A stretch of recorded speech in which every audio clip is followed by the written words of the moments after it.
Болашағым никтер үзіне дәшмей, қызықсындырмай никтер болашақ.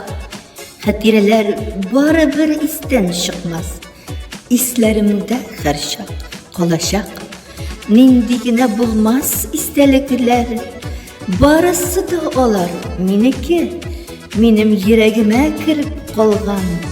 Минеке булмый булсын кемнеке.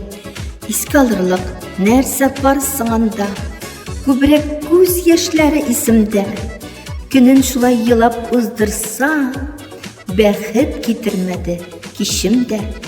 Гел хезмәттә булды әти-әни, колхоз эше бер дә бетмәде. Алар эштән кайткан чагында да иркә назлар безне көтмәде.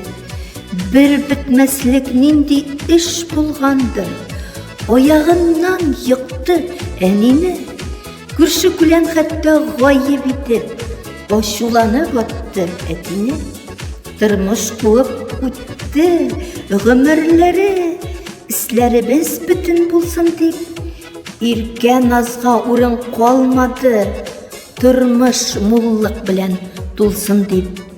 Балачагым тартмый үзенә, тартмый, булмады да кебек балачак. Күңелдәге сагыш тойгылары ылыгайгач та озата барачак. Автор Гөлнур Галимова.